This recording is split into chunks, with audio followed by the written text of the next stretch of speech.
नमस्कार दोस्तों, अभिनव क्लासेज के ऑनलाइन प्लेटफॉर्म पर आपका हार्दिक अभिनंदन है। मैं भीमराज मीणा सब्जेक्ट लेके आया हूं इतिहास। और इतिहास में जो आजकल सभी कंपटीशन में जो क्वेश्चन आ रहे हैं वो मुख्यतः सभ्यताओं से बार बार घूम के क्वेश्चन आ रहे हैं।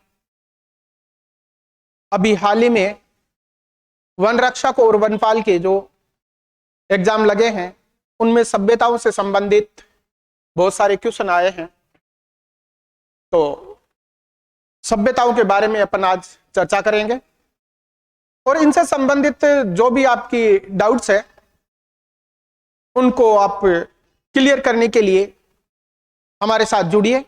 हम आपकी हर एक समस्या को बारीकी से हल करने का प्रयास करेंगे। धन्यवाद। तो अपन आज राजस्थान की प्राचीन सभ्यताओं के बारे में चर्चा करेंगे और विशेष राजस्थान की जो प्राचीन सभ्यताएं हैं उनमें कालीबंगा, आहड़, गणेश्वर, बैराठ, बालाथल, ये मुख्यतः 5 सभ्यताएं हैं जिनसे क्वेश्चन पुट अप होते हैं। तो आज अपन सभ्यताओं के बारे में चर्चा करने वाले हैं। तो फिर एक बार मैं आपसे कहना चाहूंगा कि अगर आपको कहीं कोई समस्या आ रही है इनसे संबंधित तो आप हमारे साथ जुड़िए। हम आपकी हर समस्याओं का समाधान करने का प्रयास करेंगे। तो आइए लेते हैं अपन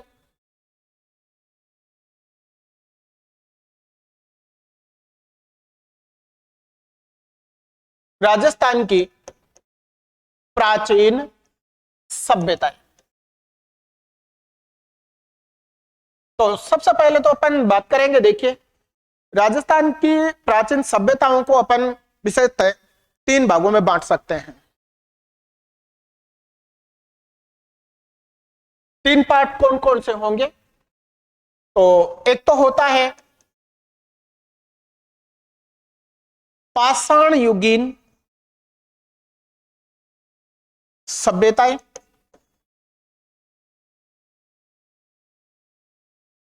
दूसरे नंबर पर होती है ताम्र युगीन सभ्यताएं और एक होता है आपका लौह युगीन सभ्यताएं।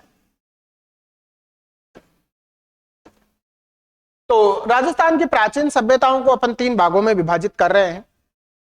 ताम्र युगीन सभ्यताएं हैं, पाषाण युगीन सभ्यताएं हैं, लौह युगीन सभ्यताएं हैं। तो इनमें अपन देखते हैं, देखो अगर पाषाण युगीन सभ्यताओं में मुख्यतः बात करें तो सबसे महत्वपूर्ण सभ्यता होती है बागोर। और अभी हाल ही में यहां से क्वेश्चन पूछा गया था, बागोर का नदी किनारा पूछा था। तो देखिए बागोर राजस्थान के भीलवाड़ा में है और इसका नदी किनारा है कोठारी। बागोर भीलवाड़ा जिले में कोठारी नदी के किनारे स्थित है। इधर ताम्र युगीन सभ्यताओं की अगर बात करें तो ताम्र युगीन सभ्यताओं में देखिए एक तो लेते हैं अपन कालीबंगा। कालीबंगा राजस्थान के हनुमानगढ़ जिले में है। आहड़ उदयपुर में है। गणेश्वर सीकर में है।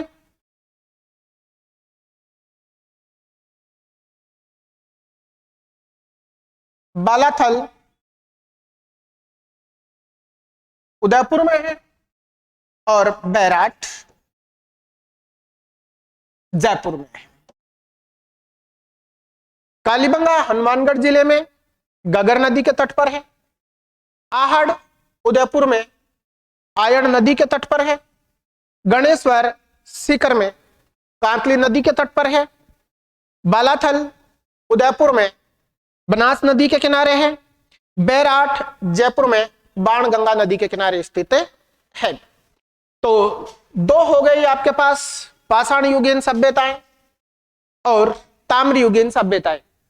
पाषाण युगीन सभ्यता बागोर जो कि भीलवाड़ा में है, इधर ताम्र युगीन सभ्यताओं में कालीबंगा हनुमानगढ़ में है, आहड़ उदयपुर में, गणेश्वर सीकर में और बालाथल उदयपुर में, बैराट जयपुर। ये सभ्यताएं। और तीसरा अपने पास जो है वो है लोह युगीन सभ्यताएं। तो लोह युगीन सभ्यताओं में देखते हैं, देखिए कौन कौन सी आती है।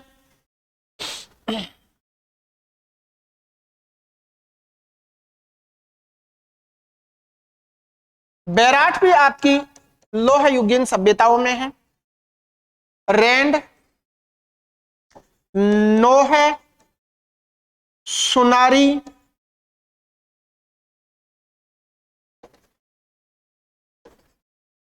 जोधपुरा, नगरी, नगर और चंद्रावती। ये सभ्यताएं आपकी लोह युगीन सभ्यताओं में आती हैं। इनमें से अभी बैराट की अपन चर्चा कर चुके हैं, अपन ने इधर ताम्र युगीन सभ्यताओं में रखा है इसको। ये लोह युगीन सभ्यता में शामिल है बैराट। बैराट जयपुर में है, रैंड टोंक में है, नोह भरतपुर में है, सुनारी झुंझुनू में है, जोधपुरा जयपुर में है, नगर टोंक में है, नगरी चित्तौड़ में है और चंद्रावती सिरोही में है। तो ये सभ्यताएं हैं और कई बार यहीं से इस डायग्राम से सीधा सीधा क्वेश्चन उठा के पुटअप किया जाता है। अभी रैंड का क्वेश्चन आया था कि प्राचीन भारत का टाटा नगर कौन सा कहलाएगा, तो रैंड प्राचीन भारत का टाटा नगर कहलाता है। अब हम बात करेंगे, देखिए मुख्यतः जो सभ्यताएं अपने को पढ़नी है उनमें सबसे पहले अपन लेंगे कालीबंगा। सबसे पहली आपकी सभ्यता जो होगी वो अपन कालीबंगा लेंगे। तो देखते हैं कालीबंगा में क्या है। कालीबंगा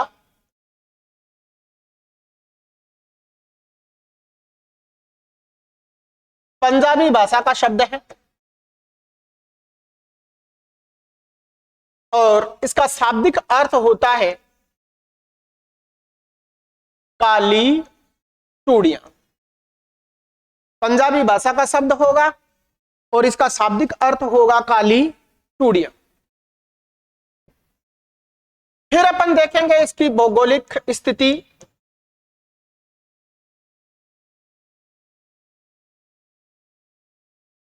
तो कालीबंगा की भौगोलिक स्थिति देखिए क्या है।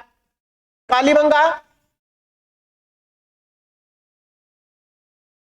राजस्थान के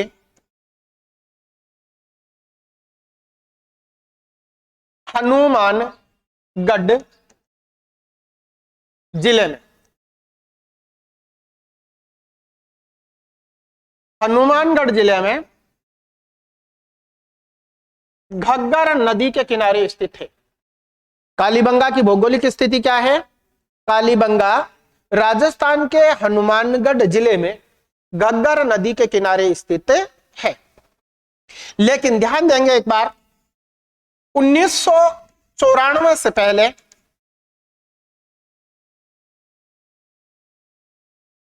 कालीबंगा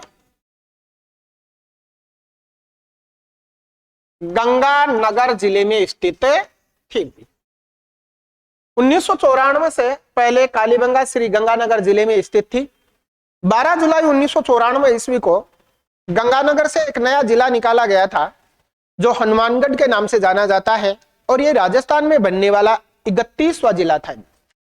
तो 1994 के बाद आपकी जो कालीबंगा सभ्यता है वो हनुमानगढ़ जिले में, और नदी किनारा है घग्गर।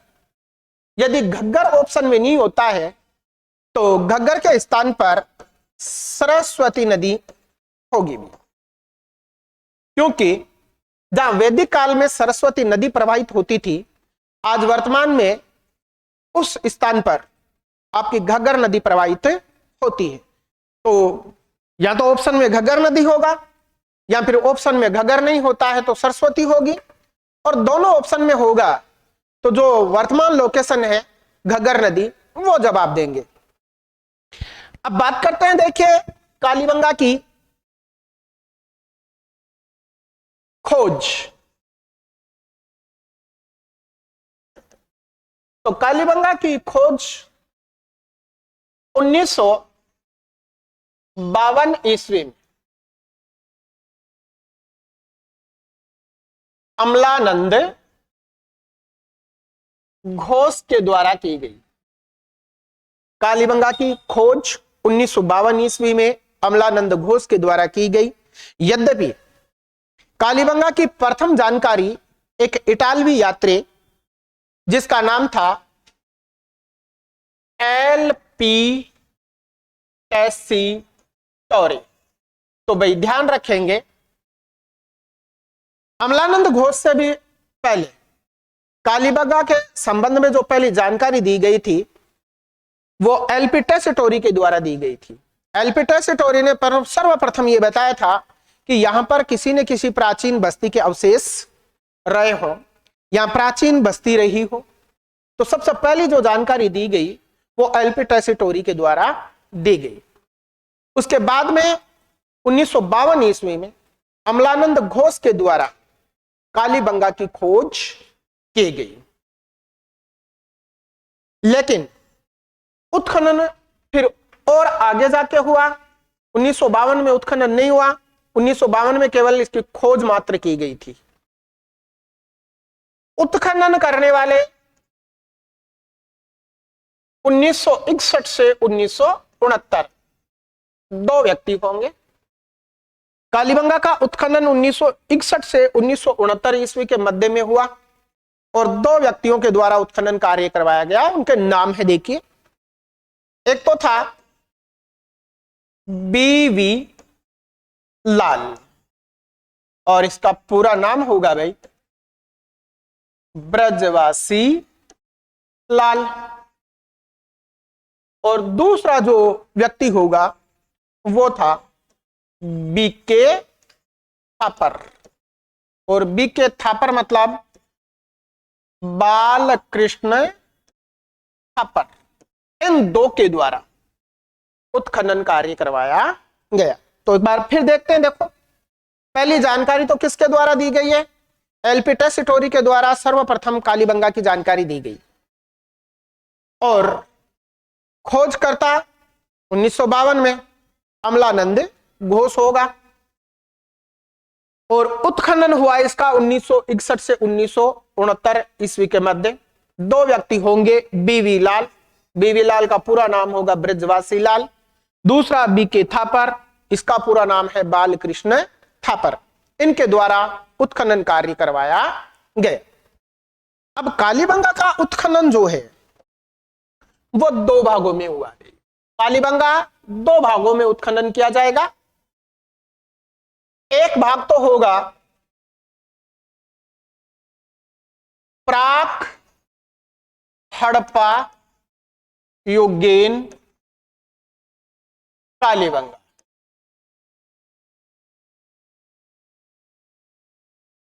और दूसरा इसका जो भाग होगा वो होगा हड़प्पा युगीन कालीबंगा। तो एक तो हो जाएगा प्राक हड़प्पा युगीन कालीबंगा और एक हो जाएगा आपका हड़प्पा युगीन कालीबंगा। दो भागों में कालीबंगा का उत्खनन कार्य संपन्न हुआ और इसका उत्खनन 5 स्तरों में हुआ है। 5 स्तरों में उत्खनन होगा कालीबंगा का। तो देखते हैं इन 5 स्तरों में क्या क्या है। प्रथम 2 स्तर 1 और 2 ये तो संबंधित होंगे प्राक हड़प्पा युगीन कालीबंगा से, और स्तर 3, 4 और 5 ये होंगे हड़प्पा युगीन कालीबंगा से। यानी कुल मिला के इसकी 5 लेयर, 5 परतें पाई गई है। तो 5 परतों में इसका उत्खनन कार्य हुआ, 5 स्तरों में इसका उत्खनन कार्य हुआ, जिसमें प्रथम 2 स्तर 1 और 2 ये तो प्राक हड़प्पा युगीन कालीबंगा से संबंधित हो गए, और लास्ट के 3, 4 व 5 ये स्तर आपके हड़प्पा युगीन कालीबंगा से संबंधित होंगे भी। और यह भी ध्यान में रखेंगे, स्वतंत्रता के बाद राजस्थान में खोजा गया प्रथम स्थान कालीबंगा था। स्वतंत्रता के बाद राजस्थान में जो स्थान खोजा गया वो प्रथम स्थान आपका कौन सा होगा? कालीबंगा होगा। तो कालीबंगा के उत्खनन में आपको मिलता क्या क्या है, उस बात की चर्चा करते हैं। तो आपका जो प्राक हड़प्पा युगीन कालीबंगा है, इस प्राक हड़प्पा युगीन कालीबंगा से दोहरे जुते हुए खेत के अवशेष या प्रमाण मिलते हैं। प्राक हड़प्पा युगीन कालीबंगा से क्या मिलता है? दोहरे जुते हुए खेत के प्रमाण प्राप्त होते हैं। भाई इसका मतलब हुआ कि कालीबंगा के लोग एक ही खेत में एक साथ 2 फसलें बोते थे। लेकिन इस चीज का भी ध्यान रखा जाए, जुते हुए खेत के प्रमाण तो है, लेकिन यहां से हल्के प्रमाण प्राप्त नहीं होते हैं, हल्के अवशेष नहीं मिलते हैं। संभवतः कालीबंगा के फलों का जो फाल था वो लकड़ी का रहा होगा और कालांतर में ये नष्ट हो गए। जबकि इधर हड़प्पा युगीन कालीबंगा की अगर बात करें तो हड़प्पा युगीन कालीबंगा से 7 अग्नि वेदिकाएं, या आप इसको कह सकते हैं हवन कुंड। 7 अग्नि वेदिकाएं हैं, हवन कुंड है। ईंटों से निर्मित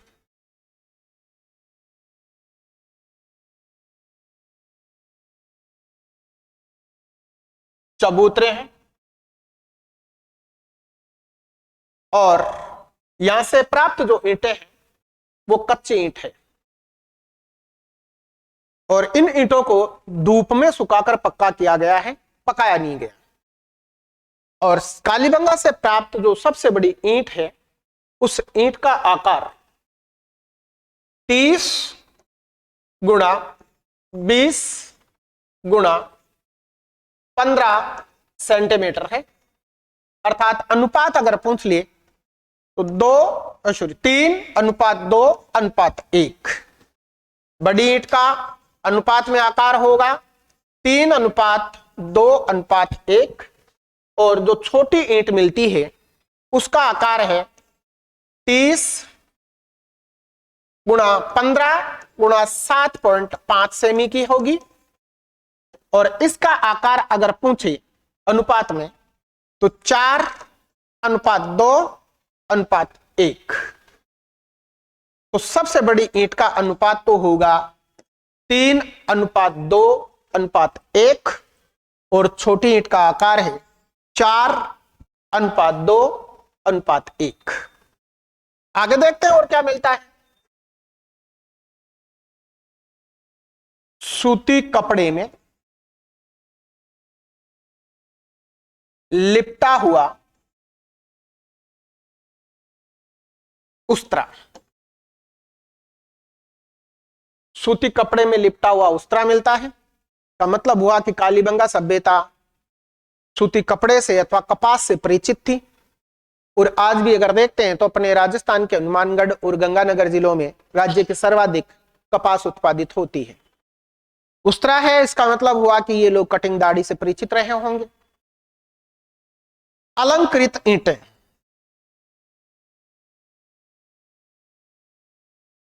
अलंकृत ईंटें प्राप्त होती। एक बालक का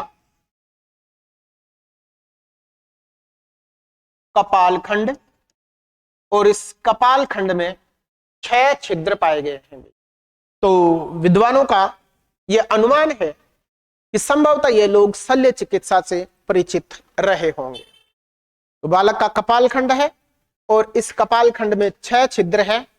तो यह अनुमान है कि कालीबंगा के लोग जो है वो शल्य चिकित्सा से परिचित रहे होंगे। और क्या मिलता है देखते हैं। एक युग्मित समाधि,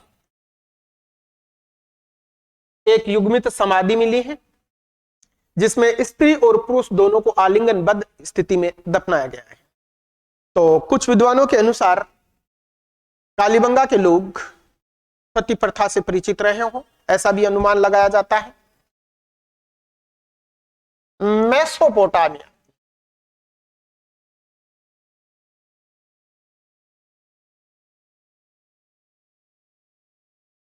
मेसोपोटामिया की बेलनाकार मुहूर प्राप्त हुई है।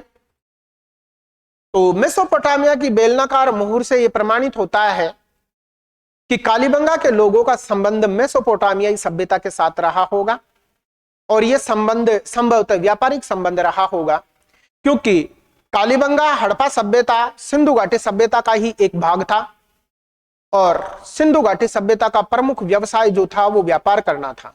और व्यापार राष्ट्रीय और अंतरराष्ट्रीय दोनों प्रकार के व्यापार थे, जल और थल दोनों मार्गों से व्यापार किया जाता था। मेसोपोटामिया का वर्तमान नाम इराक है, जो दजला और फ्रात नदियों के संगम पर विकसित हुई। तो कालीबंगा के लोगों का मेसोपोटामियाई सभ्यता के साथ संबंध रहा होगा और वो भी कौन सा, व्यापारिक संबंध रहा होगा। भूकंप के प्रमाण, घरों की दीवारों में दरार पड़ी हुई है जिससे अनुमान यह लगाया गया कि संभवतः ये भूकंप के प्रमाण होंगे या भूकंप आया होगा। तंदूर नुमा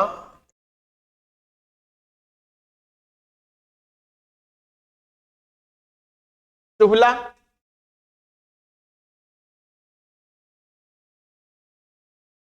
लकड़ी से बनी नालियां, घरों के दरवाजे,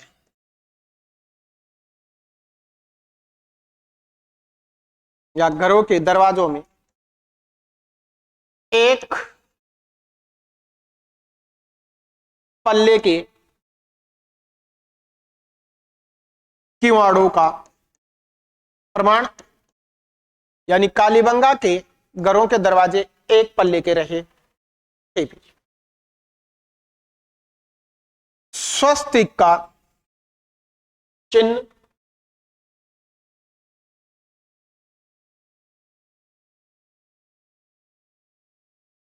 पंख फैलाए,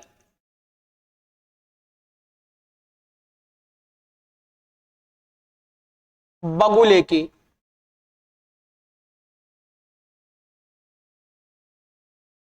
आकृति, ऊंट, व्याघ्र, चूहे के अवशेष,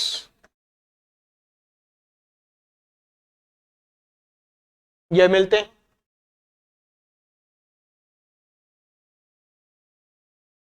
गेहूं, जो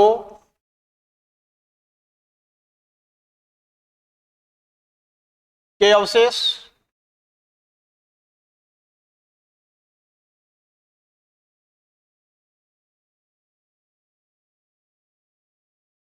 आक्रामक मुद्रा में सांड की मूर्ति,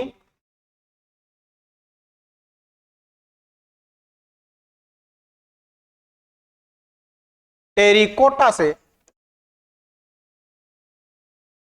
निर्मित बच्चों को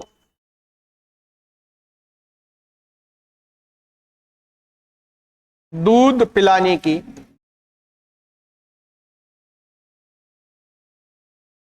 बोतल,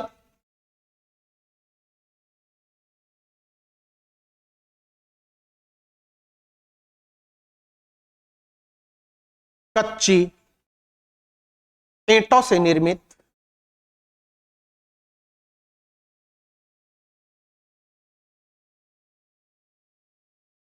नांद, ये चीजें आपको कालीबंगा से प्राप्त हुई है।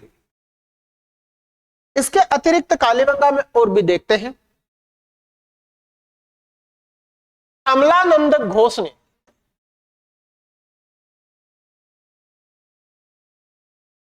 बीकानेर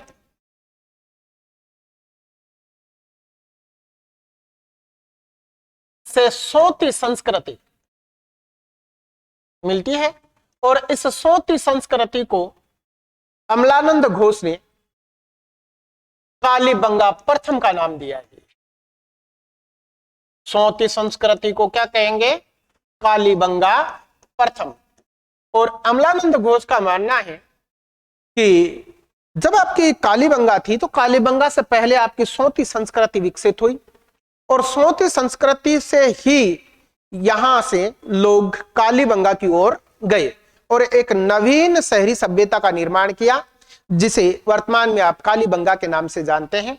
बीकानेर में 2 स्थान ऐसे होंगे जहां से सोती संस्कृति के अवशेष प्राप्त होते हैं, पुंगल और अबड़िया। पुंगल और अबसबड़िया से कालीबंगा प्रथम के अवशेष या सोती संस्कृति के अवशेष प्राप्त होते हैं। कालीबंगा के अधिकांश जो घर है, तो अधिकांश घरों का निर्माण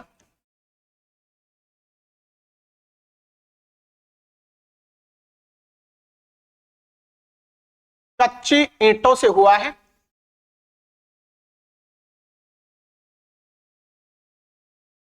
इसलिए कालीबंगा को एक और नाम दिया जाता है, दीनहीन बस्ती। कालीबंगा को दीनहीन बस्ती के नाम से भी कहा जाता है, अर्थात गरीबों की बस्ती। कौन से कहलाएगी? कालीबंगा कहलाएगी। क्यों कहलाएगी? क्योंकि कालीबंगा के अधिकांश जो घर है वो कच्चे ईंटों से निर्मित है, इसलिए इसको दीनहीन बस्ती के नाम से भी जाना जाता है। डॉक्टर दशरथ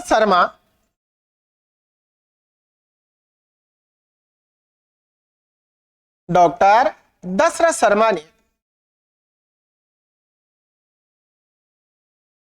कालीबंगा को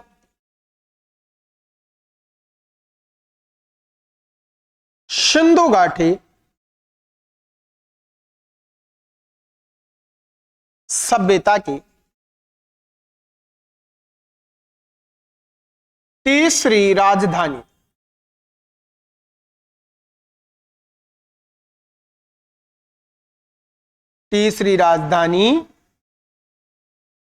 कहा है। तो कालीबंगा सिंधु घाटी सभ्यता की तीसरी राजधानी थी। जो किसने कही है? डॉक्टर दशरथ शर्मा ने कालीबंगा को सिंधु घाटी सभ्यता की तीसरी राजधानी बताया है।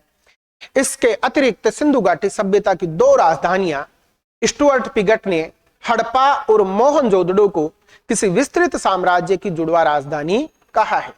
तो 2 राजधानियां होंगी, हड़प्पा और मोहनजोदड़ो, और डॉक्टर दशरथ शर्मा के अनुसार सिंधु घाटी सभ्यता की तीसरी राजधानी होगी कालीबंगा।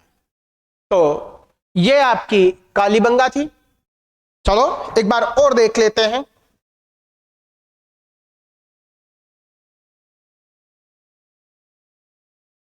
देखिए,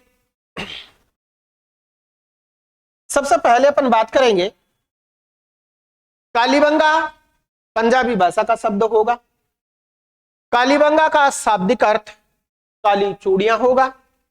भौगोलिक स्थिति राजस्थान के हनुमानगढ़ जिले में घग्गर नदी के तट पर, और घग्गर ऑप्शन में ना हो तो सरस्वती होगी, और दोनों होने की स्थिति में घग्गर उत्तर माना जाएगा। 1994 से पहले कालीबंगा श्री गंगानगर जिले में स्थित थी। 12 जुलाई 1994 को गंगानगर से एक हनुमानगढ़ जिला, जो कि राजस्थान का 31वां जिला था, वो बनाया गया था। तो 94 के बाद जो कालीबंगा है वो हनुमानगढ़ जिले में स्थित है।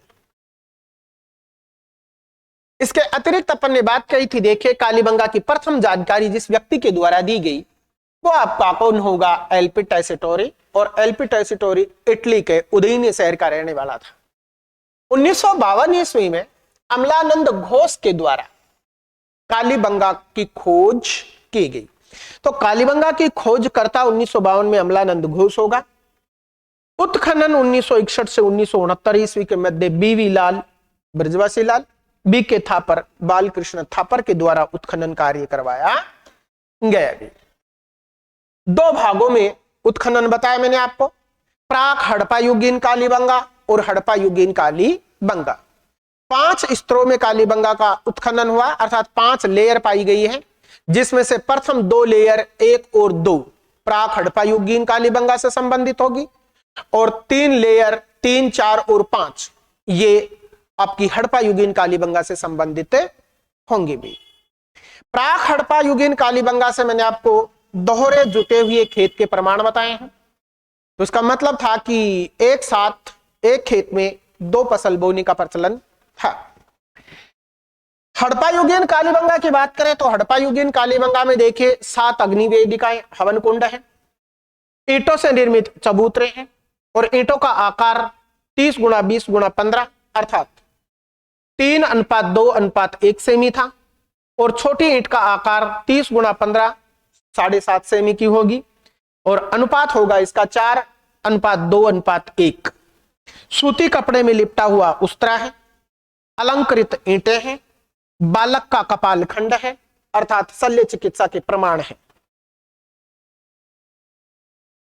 एक युमित समाधि है, मेसोपोटामिया की बेलनाकार मुहुर है, भूकंप के प्रमाण है, तंदूर नुमा चूल्हा है, लकड़ी से बनी नालियां है पाइप रूप में, घरों के दरवाजों में एक पल्ले के किवाड़ों के प्रमाण है।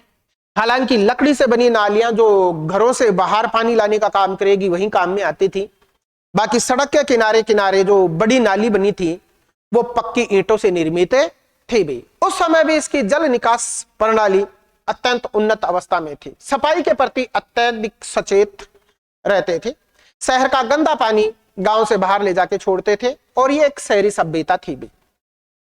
स्वस्तिक का चिन्ह है, पंख फैलाए बगुले की आकृति है, ऊंट, व्याघ्र और चूहे के अवशेष है, गेव और जौ के अवशेष है, आक्रामक मुद्रा में एक सांड की मूर्ति मिलती है, टेरिकोटा से निर्मित बच्चों को दूध पिलाने की बोतल है, कच्ची ईंटों से निर्मित नांद है। नांद मतलब पशुओं को चारा डालने वाला जो ठाण बोलते हैं अपन वो।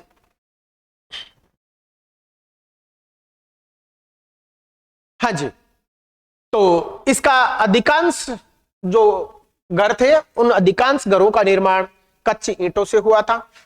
अतः कालीबंगा को दीनहीन बस्ती, गरीब बस्ती के नाम से भी जाना जाता है। और डॉक्टर दशरथ शर्मा ने कालीबंगा को सिंधु घाटी सभ्यता की तीसरी राजधानी कहा है। धन्यवाद। मैं फिर एक बार आपसे निवेदन करूंगा कि अगर कोई डाउट हो सभ्यताओं से संबंधित तो आप अपनी डाउट्स को क्लियर करने के लिए अभिनव के प्लेटफॉर्म से जुड़िए। आपकी हर एक समस्या का बारीकी से समाधान किया जाएगा और हमारे इस चैनल को आप सब्सक्राइब करें। धन्यवाद, नमस्कार।